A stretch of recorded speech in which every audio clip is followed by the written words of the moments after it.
ಏನೇ ಒಂದು ಕಣ್ಣಿನ ಸಮಸ್ಯೆ ಎದುರು ಬಂದು ಇಲ್ಲಿ ಚಿಕಿತ್ಸೆಯನ್ನು ಪಡೆದುಕೊಳ್ಳಕ್ಕೆ ಉಚಿತವಾಗಿ ಸೌಕರ್ಯವನ್ನು ನಾವು ಮಾಡಿದ್ದೀವಿ. ಎಲ್ಲರೂ ನಾವು ಒಂದು ಅಭಿವೃದ್ಧಿ ಕೆಲಸನ ಒಳ್ಳೆ ರೀತಿಯಲ್ಲಿ ಮಾಡಬೇಕು ಅಂದ್ಕೊಂಡಿದ್ದೀವಿ.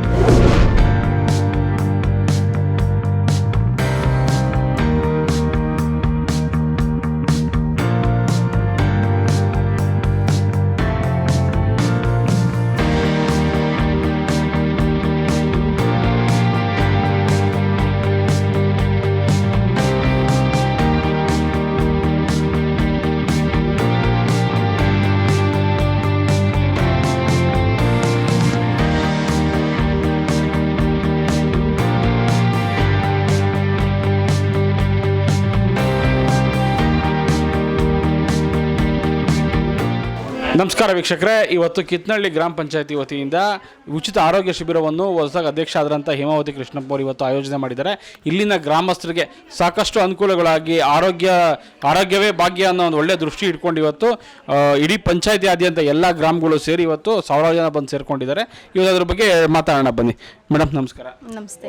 ಇವತ್ತು ಏನೆಲ್ಲ ಒಂದು ಆರೋಗ್ಯ ಶಿಬಿರ ಏರ್ಪಡಿಸಿದ್ದಾರೆ? ನಮ್ಮ ಕಿತ್ನಳ್ಳಿ ಪಂಚಾಯತಿ ವ್ಯಾಪ್ತಿಯಲ್ಲಿ ನಮ್ಮ ಎಲ್ಲ ಗ್ರಾಮಸ್ಥರಿಗೆ ಶ್ರೀ ಸಾಯಿ ಕಣ್ಣಿನ ಶಿಬಿರಕ್ಕೆ ಎಲ್ಲ ಕಣ್ಣು ಕಾಣದೇ ಇಲ್ದವ್ರಿಗೆ ಮತ್ತು ಕಣ್ಣಿನ ಪೊರೆ ಇರೋರಿಗೆ ಮತ್ತು ಚಿಕ್ಕ ಮಕ್ಕಳಿಗೂ ಸಹ ಕಣ್ಣಿನ ದೂರದೃಷ್ಟಿ ಒಂದು ಸ್ವಲ್ಪ ಓದೋದಕ್ಕೆ ಎಲ್ಲ ತೊಂದರೆ ಇರೋರಿಗೆ ಎಲ್ಲ ಈ ಲೇಸರ್ ಟ್ರೀಟ್ಮೆಂಟ್ ಆಗಲಿ ಏನೇ ಒಂದು ಕಣ್ಣಿನ ಸಮಸ್ಯೆ ಎದುರು ಬಂದು ಇಲ್ಲಿ ಚಿಕಿತ್ಸೆಯನ್ನು ಪಡೆದುಕೊಳ್ಳಕ್ಕೆ ಉಚಿತವಾಗಿ ಸೌಕರ್ಯವನ್ನು ನಾವು ಮಾಡಿದ್ದೀವಿ.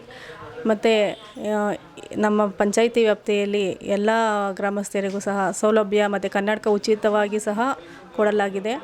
ಈಗ ಸರ್, ಈಗ ಹೊರಗಡೆ ಏನಾದರೂ ನಾವು ಹೊರಗಡೆ ಇದೇ ಫೆಸಿಲಿಟೀಸ್ ಮಾಡಿಸ್ಬೇಕು ಅಂದರೆ ಹೊರಗಡೆ ಹಾಸ್ಪಿಟ್ಲಿಗೆ ಎಷ್ಟೆಲ್ಲ ಖರ್ಚಾಗ್ಬೋದಾಗಿತ್ತು ಸರ್? ಈಗ ಒಂದು ಕಣ್ಣಿನ ಆಸ್ಪತ್ರೆ, ಪ್ರೈವೇಟ್ ಆಸ್ಪತ್ರೆಗೆ ಹೋಗಿ ನಾವು ಚೆಕ್ ಮಾಡಿಸ್ತೀವಿ ಅಂದರೆ ಮಿನಿಮಮ್ ಒಬ್ಬರಿಗೆ ಒಂದು ಕನ್ನಡಕ ತೊಗೊಬೇಕಾದ್ರೆ ಒಂದು 600ರಿಂದ 800 ರೂಪಾಯಿ, 1000 ರೂಪಾಯಿ, 1200 ರೂಪಾಯಿ ತನಕ ಈ ಥರ ಬಿಲ್ ಮಾಡ್ತಾರೆ. ಹಾಗಾಗಿ ನಮ್ಮ ಗ್ರಾಮ ವ್ಯಾಪ್ತಿಗೆ ಏನು ಬರುತ್ತೆ, ಕಿತ್ನಳ್ಳಿ ಗ್ರಾಮ ಪಂಚಾಯತಿ ವ್ಯಾಪ್ತಿಗೆ ಏನು ಬರುತ್ತೆ, ಬೆಟ್ಟಹಳ್ಳಿ, ಕಿತ್ನಳ್ಳಿ, ರಾವತ್ನಹಳ್ಳಿ, ಕೆಂಗನಹಳ್ಳಿ, ಗೌಡಹಳ್ಳಿ ಮತ್ತು ಮಲಸಂದ್ರ, ಈ ಸುತ್ತಮುತ್ತ ಗ್ರಾಮಸ್ಥರಿಗೆ ಸ್ವಲ್ಪ ನಮ್ಮ ಕೈಲಾದಷ್ಟು ನಾವು ಅಧ್ಯಕ್ಷತೆಯಲ್ಲಿ ನಮ್ಮ ಬೇರೆ ಯಾವ್ದು ನೆನೆಸ್ಕೊಳ್ಳಲ್ಲ. ಈ ಕಣ್ಣಿನ ತಪಾಸಣೆಯಲ್ಲಿ ಕಣ್ಣಿನಲ್ಲಿ ಒಂದು ಹತ್ರದಿಂದ ನೋಡೋರಿಗೆ ಕನ್ನಡಕ ಉಚಿತವಾಗಿ ಕೊಡ್ತಾಯಿದ್ದೀವಿ. ಮತ್ತು ಸಾರ್ವಜನಿಕರು ಇದೆಲ್ಲ ಸದುಪಯೋಗ ಚೆನ್ನಾಗಿ ಪಡಿಸ್ಕೊತಾ ಇದ್ದಾರೆ. ಇದನ್ನು ತುಂಬ ಜನ ಬೆಳಗಿಂದ ಬಂದು BP, ಶುಗರು ಮತ್ತು ಈ ಕಣ್ಣಿನ ತಪಾಸಣೆ ಎಲ್ಲ ನೀಟಾಗಿ ಮಾಡಿಸ್ಕೊಂಡು ಹೋಗ್ತಾರೆ. ಕೆಲವರಿಗೆಲ್ಲ ಲೇಸರು ಆಪ್ರೇಷನ್ನು ಮಾಡಬೇಕಾಗ್ತದೆ. ಯಶಸ್ವಿನಿ ಕಾರ್ಡ್ ಇದ್ದವ್ರಿಗೆ ಫ್ರೀ ಚಿಕಿತ್ಸೆ ಕೊಡ್ತಾರೆ. ಕೆಲವರು ದುಡ್ಡು ಇಲ್ಲದವ್ರಿಗೆ ಈಗ ನಾವು ಆದಷ್ಟು ಕಡಿಮೆ ಮಾಡಿಸಿ ಒಂದು ಆಪ್ರೇಷನ್ ಮಾಡೋ ವ್ಯವಸ್ಥೆನೂ ನಾವು ಮಾಡ್ತಾಯಿದ್ದೀವಿ ಸರ್. ಓಕೆ ಸರ್, ಈಗ ಇನ್ನೇನು ಅಧ್ಯಕ್ಷರು ಕೂಡ ಆಗಿದ್ದೀರಿ, ಇದನ್ನು ಕೆಲವೇ ದಿನಗಳು ಕೂಡ ಬಾಕಿ ಇದೆ. ತಮ್ಮ ಒಂದು ಕನಸು ಏನು ಸರ್ ಈ ಗ್ರಾಮ ಅಭಿವೃದ್ಧಿ ಮಾಡೋದಕ್ಕೆ? ನಮ್ಮ ಕೈಲಾದಷ್ಟು ನಾವು ಗ್ರಾಮಾಭಿವೃದ್ಧಿ ಮಾಡ್ತಾಯಿದ್ದೀವಿ. ಈಗ ಅಂಬೇಡ್ಕರ್ ಭವನ ಒಂದು ಮತ್ತು ಬಾಬು ಜಗಜೀವನ್ ರಾಮ್ ಭವನ ಒಂದು 2 ಸಾಹೇಬ್ರ ಕೈಲಿ ಹಾಕ್ಸ್ಕೊಂಬಂದಿದ್ದೀವಿ. ಇದಕ್ಕೆಲ್ಲ ಪ್ರೋತ್ಸಾಹವಾಗಿ ಜೊತೆಗೆಲ್ಲ ನಿಂತಿರೋದು ನಮ್ಮ SR ವಿಶ್ವನಾಥ್ ಅಣ್ಣನವರು.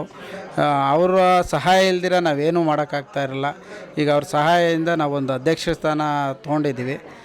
ನಮ್ಮ ಅವಧಿಯಲ್ಲಿ ಏನಿದೆ, ಈಗ ನಮ್ಗೆ ಕಡಿಮೆ ಅವಧಿ ಸಿಕ್ಕಿರೋದ್ರಿಂದ ನಮ್ಮ ಕೈಲಾದಷ್ಟು ನಾವು ಆ ಟೈಮಲ್ಲಿ ಏನು ಅವಧಿಯಲ್ಲಿ ನಾವು ಏನು ಅಭಿವೃದ್ಧಿ ಮಾಡಬೇಕು ಅಂದ್ಕೊಂಡು ಇದೀವೋ ಅದನ್ನು ಮಾಡಬೇಕು ಅಂತ ನಾವು ನಮ್ಮ ಗ್ರಾಮಸ್ಥರು ಮತ್ತು ನಮ್ಮ ಅಧ್ಯಕ್ಷರು, ನಮ್ಮ ಉಪಾಧ್ಯಕ್ಷರು ಎಲ್ಲ ಇದ್ದಾರೆ. ಇನ್ನು ಮಾಜಿ ಅಧ್ಯಕ್ಷರುಗಳೆಲ್ಲ ಇದ್ದಾರೆ, ನರಸೇಗೌಡರು, ರವಿಗೌಡರು, ಸೀನಣ್ಣ ಮತ್ತು ಇವರೆಲ್ಲ ಇದ್ದಾರೆ. ಅವ್ರ ಸಹಾಯದಿಂದ ಎಲ್ಲರೂ ನಾವು ಒಂದು ಅಭಿವೃದ್ಧಿ ಕೆಲಸನ ಒಳ್ಳೆ ರೀತಿಯಲ್ಲಿ ಮಾಡಬೇಕು ಅಂದ್ಕೊಂಡಿದ್ದೀವಿ. ಈಗ ಮೇಲ್ಗಡೆ ಒಂದು ಮೀಟಿಂಗ್ ಹಾಲ್ ಕಟ್ಟಿದ್ದೀವಿ.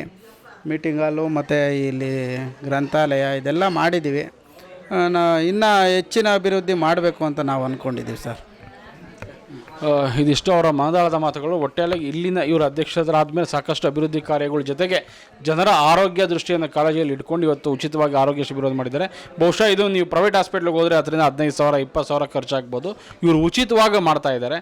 ಇದು ಸಾರ್ವಜನಿಕರು ಉಪಯೋಗ ಪಡಿಸ್ಕೊಂಡು ಇನ್ನಷ್ಟು ಅಭಿವೃದ್ಧಿ ಕಾರ್ಯ ಇವರು ಮಾಡಲಿ ಅಂತ ಹೇಳಿ ನಮ್ಮ ಆಶಯ ಇದೆ. ಕ್ಯಾಮರಾಮನ್ ವೆಂಕಟೇಶ್ ಜೊತೆ ಮೋಹನ್ ಕುಮಾರ್.